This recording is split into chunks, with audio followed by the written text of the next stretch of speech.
Buenos días. Si te has decidido a estudiar para convertirte en hipnoterapeuta profesional, sigue con nosotros en este bonito proyecto de estudio y aprendizaje.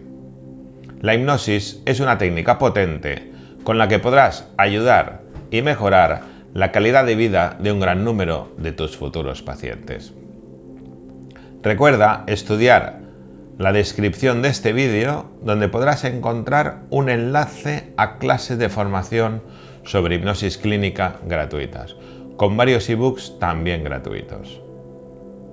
Empecemos viendo la entrevista y su importancia.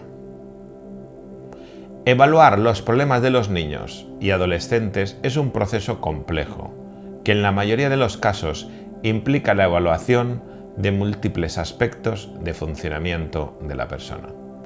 Así pues, debe tenerse en cuenta un amplio espectro de componentes conductuales, afectivos, cognitivos y físicos. También se requiere el conocimiento de los cambios vinculados a la edad y las frecuencias de base de los problemas. Debe igualmente comprenderse al niño o al adolescente en el contexto del sistema familiar, el de los iguales y el del colegio. Y por tanto, deberán tratarse también ciertos aspectos de estos sistemas con frecuencia. Además, debe obtenerse información a partir de una gran diversidad de fuentes. Por lo tanto, la evaluación requiere el uso de muchos y variados métodos, así como la familiaridad con los instrumentos de evaluación para individuos de edades muy diferentes. Este proceso exige una gran destreza y sensibilidad. La evaluación se realiza mejor a través de un grupo de clínicos, cuidadosamente formados en la aplicación e interpretación de procedimientos de instrumentos específicos, debido a que se lleva a cabo inmediatamente tras el contacto con el niño o adolescente o su familia. Exige una sensibilidad especial hacia la ansiedad, el miedo, la timidez, la manipulación, etc. Si da como resultado un tratamiento, la evaluación debe convertirse en un proceso continuo, de forma que pueda encontrarse información nueva y que se comprueben los efectos del tratamiento de forma continua. Exige una sensibilidad especial hacia la ansiedad, el miedo, la timidez y la manipulación. Si da como resultado un tratamiento, la evaluación debe convertirse en un proceso continuo, de forma que pueda encontrarse información nueva y que comprueben los efectos del tratamiento de forma continua. De esta forma, el clínico se mantiene abierto a matizaciones y puede evitar realizar juicios rígidos sobre un fenómeno multifacético y complejo. La forma más habitual de evaluación es la entrevista clínica general, entrevistando al niño o adolescente, así como a otras personas en su entorno social. Se obtiene información de todas las áreas de funcionamiento. El hecho de que la conducta varía probablemente según la situación y de que se perciba de forma diferente por varios observadores habla a favor de entrevistar a diferentes personas que estén en contacto con el niño o adolescente. Por ejemplo, los padres, hermanos o profesores. Según la edad del niño o del adolescente, variará el hecho de si se la entrevista solo o no. El niño mayor es por lo general más capaz y aportará información valiosa con mayor probabilidad que el niño más pequeño. No obstante, los clínicos suelen optar por entrevistar incluso a los niños muy pequeños, en fin de obtener sus propias impresiones.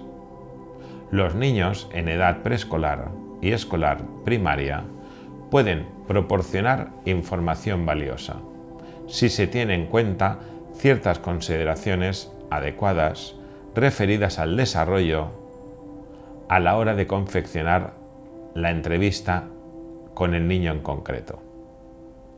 Por ejemplo, una entrevista cara a cara del estilo de las que se realizan con adultos puede ser intimidante para un niño pequeño. Esta dificultad puede quedar reducida si se planea la entrevista después de algún juego o de alguna tarea escolar familiar para el niño. La mayoría de los clínicos buscan información referida a la naturaleza del problema, a la historia reciente y pasada, a la situación actual y a los sentimientos y percepciones, y a los intentos de solucionar el problema, y a las expectativas con respecto al tratamiento.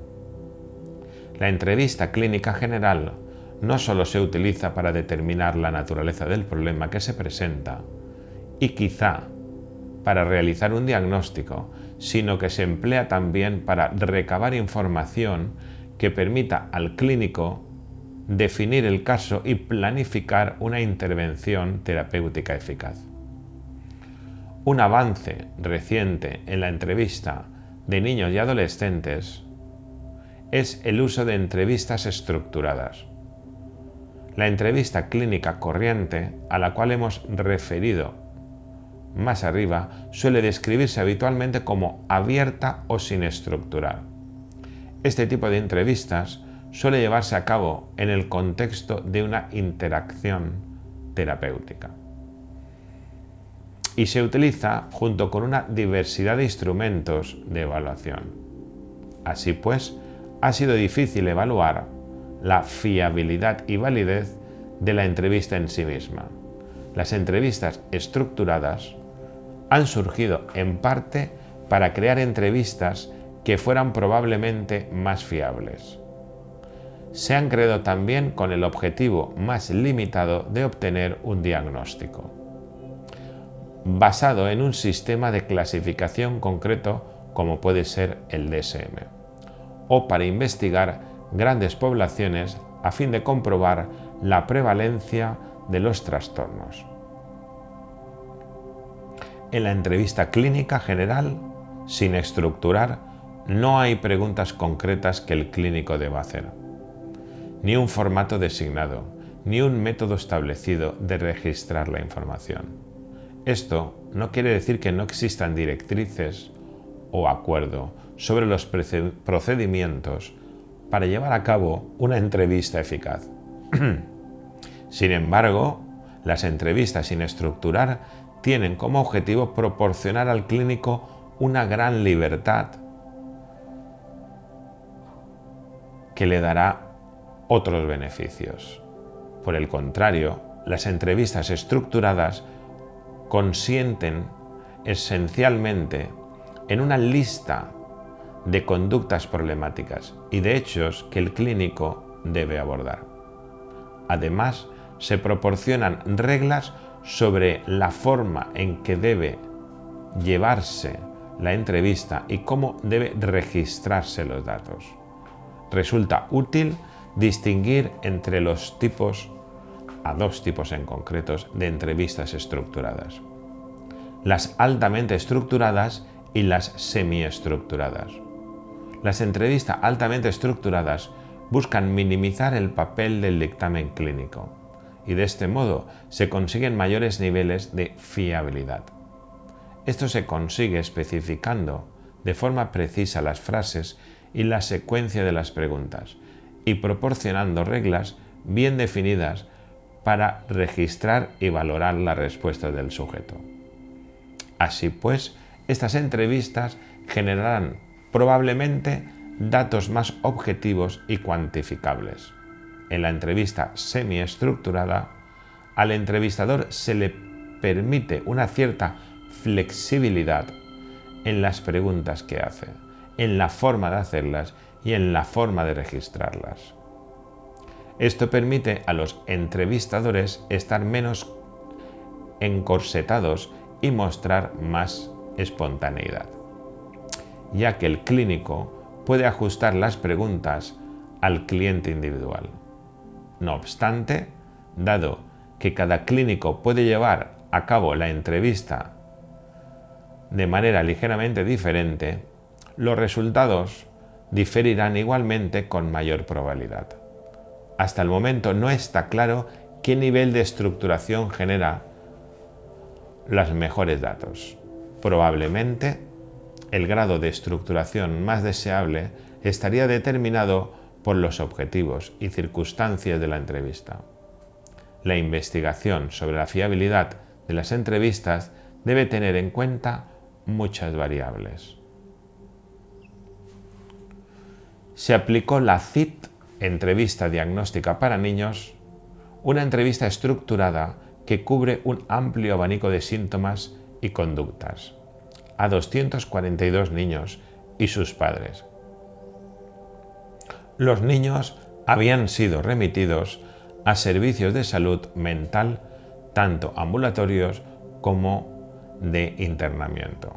Las entrevistas se realizaron 2 veces, tanto a los padres como a los niños, en un intervalo aproximado de 9 días, y el resultado fue interesante. Fue que la fiabilidad basada en los informes de los niños era más baja para los niños más pequeños que para los más mayores.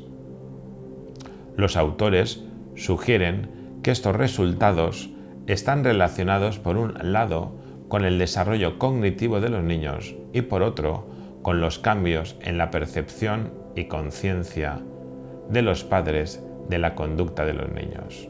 La validez de las entrevistas, al igual que de cualquier otro instrumento de evaluación, debe evaluarse. Eso es especialmente difícil en el caso de las entrevistas estructuradas, diseñadas con el fin de obtener un diagnóstico desde el momento en que se valide la entrevista. Está afectada inevitablemente con la validez del sistema diagnóstico base. Como hemos visto anteriormente, los sistemas diagnósticos como el DSM están evolucionando todavía y su validez continúa estudiándose. La primera entrevista en el contexto de un proceso de evaluación psicológica reviste una especial consideración y una importancia ampliamente reconocida en el proceso diagnóstico. Entre las definiciones más conocidas de entrevista se recogen los siguientes aspectos: una conversación o relación interpersonal entre 2 o más personas con unos objetivos determinados en los que siguen solicitando ayuda y otro la ofrece, lo que configura una diferencia explícita de roles en los intervinientes. Estos roles marcan una relación asimétrica, puesto que uno es el experto, el profesional, y el otro es el que necesita de su ayuda. Estos aspectos no agotan la definición conceptual de entrevista, pero marcan algunas de las características específicas de la misma. La conversación que se mantiene, es decir, todos los elementos del lenguaje verbal y no verbal, así como el contenido de la misma. El establecimiento de una relación interpersonal, unos objetivos específicos, la configuración asimétrica de roles, la petición de ayuda y la respuesta a esta solicitud. Por ello, acercamos a las características particulares de esta técnica que ayudará en la comprensión de la misma. La entrevista se caracteriza por ser una técnica previa al diagnóstico e incluso previa a cualquier modalidad de intervención, imprescindible en el proceso de evaluación por la cantidad de información y conocimiento personal que aporta del sujeto en un breve espacio de tiempo. La entrevista se desarrolla a través de una conversación con una finalidad, ya que se centra en la demanda del sujeto, en la explicación de su problema, la información que aporta el sujeto lleva su sello personal y plantea desde su punto de vista cuál es la elaboración personal de los acontecimientos por los que consulta. Es una técnica que recoge abiertamente la petición de ayuda del entrevistado, porque especialmente en la primera entrevista, el entrevistado se encuentra en una situación de conflicto, estrés, confusión y sufrimiento, que le lleva a consultar. En la entrevista no se buscan solo estos precisos y contrastados de los problemas, sino información acerca de cómo percibe el propio sujeto el malestar por el que consulta.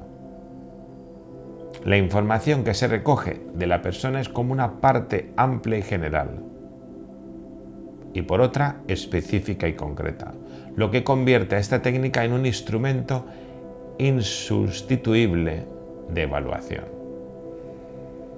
Esto hace que las habilidades de escucha y de formular preguntas sean decisivas en la formación del evaluador. La finalidad del psicólogo entrevistador es identificar y clarificar la demanda, comprender los problemas y sentimientos del demandante, elaborar las hipótesis pertinentes sobre la consulta, confirmarlas en sucesivas sesiones o con otras técnicas, a fin de proponer estrategias de resolución del conflicto o de promoción de salud, es decir, alternativas de cambio terapéutico en cualquier dimensión de su realidad personal, laboral o social. En un prefijado espacio de tiempo y lugar se intenta comprender y dar respuesta a las necesidades y la persona que demanda. Necesidades traducidas al contenido de lo que demanda y la forma personal de solicitarlo. Tiempo que necesita para expresarse, ritmo, tiempo de latencia, cantidad de información aportada, organización de las ideas, sentimientos, etc. Para ambos es el punto de partida de la relación psicológica, el punto en el que se concreta la forma y la calidad de la intervención profesional, posiblemente con hipnosis clínica, a partir de la cual se limitan y orientan las demandas del que consulta. La información aportada por el entrevistado se convierte en un foco de referencia y de trabajo en común, a partir del cual se establece la relación de entrevista. Sobre esta primera información se organizan otros nuevos datos que permiten contemplar la hipótesis y las alternativas de actuación posterior. Esta relación, por tanto, se inicia con un desconocimiento mutuo por parte de las personas integrantes, por lo que ambos necesitan estrategias de acercamiento y conocimiento para establecer las bases de una adecuada relación. Pero sobre el que se dirige la entrevista recae la responsabilidad de recabar información para lograr un conocimiento del paciente y de su entorno en un breve espacio de tiempo. El entrevistador utiliza sus conocimientos, aporta su experiencia y trabaja con las técnicas que considera más adecuadas. El demandante necesita ayuda y el profesional la oferta. Esta diferencia de roles y actitudes hace que la entrevista se diferencie de una relación de amistad. En este sentido, la variable examinador módula y condiciona el desarrollo de la misma. No solamente su formación teórica es importante, sino que están implícitos su mundo de valores y creencias, sus propias experiencias de vida, las elecciones personales y su estatus socioeconómico y cultural, así como sus experiencias infantiles y el modo como han resuelto sus propios conflictos. Estos aspectos van a marcar desde este primer momento un estilo de relación psicológica específica de los protagonistas de esta relación. La entrevista inicial de evaluación psicológica se enmarca en una relación asistencial, de ayuda, lo que significa que por una parte los personajes involucrados no actúan desde sí mismos, con una libertad absoluta, sino que actúan en función de un modelo de trabajo clínico y por otra, la idea de la ayuda que se quiere brindar. Responde también a la actitud del examinador en relación a su rol, es decir, al modelo teórico que tiene sobre lo que significa ser psicólogo, que ofrece sus servicios a otro ser humano, psicólogo, hipnoterapeuta, etc. Algunos autores señalan como una de las características propias de esta técnica el que se trata de una relación interpersonal que conlleva a la influencia recíproca entre los individuos implicados. Para dicho autor, la relación ocurre en un escenario en el que adquieren gran intensidad los sentimientos e ideas desvelados. Y cuanto más significativas sean, esa relación más intenso es el efecto provocado en el interlocutor. Esta influencia bidireccional, denominada también retroalimentación inmediata, da lugar a el control de las variables de la entrevista que sea muy difícil. Esta relación interpersonal funciona como una gestalt, no como la suma de partes de las participantes, ya que intervienen todos los aspectos de la realidad personal y situacional de los participantes en el momento en que se produce. También es específico de esta técnica de flexibilidad que adquiere el desarrollo de las mismas, ya que, a pesar de tener unos objetivos prefijados, el examinador debe adaptarse a las características propias del entrevistado, lo que ocurre en el aquí y ahora. Permite observar en directo la conducta del paciente y, si bien es siempre una muestra de su conducta, es inapreciable el valor de la observación en una situación de relación interpersonal. Sin embargo, ninguna entrevista agota el repertorio de conducta de una persona. No emergen todas de una entrevista, sino que emergen segmentos de la misma. Por ello, hay también otros procedimientos diagnósticos que deben de ser utilizados en el proceso diagnóstico. Los datos posteriores que se obtienen a través de otras técnicas de evaluación cobran sentido a la luz de la entrevista, ya que sin esta tendríamos un número de valores y medidas difíciles de integrar y dar significado. La entrevista, además, cumple una serie de funciones que la convierten en una de las técnicas más polivalentes de la evaluación psicológica. Tiene una función motivadora al establecer una relación que estimula y posibilita el cambio, una función clarificadora porque al exponer los problemas, ponerles nombres, ordenarlos, secuenciarlos, buscarles su razón de ser, etc., permite que el sujeto se clarifique en su propia demanda. Y cumple también una función terapéutica, por el mismo hecho de verbalizar lo que preocupa y porque el psicólogo o hipnoterapeuta ofrece alternativas y estrategias de cambio al paciente, por ejemplo, aplicando hipnosis clínica, o bien un punto de vista diferente que por sí mismo modifica la cognición del problema a resolver mediante hipnoterapia o hipnosis, e indiferente la conducta que se pretende cambiar.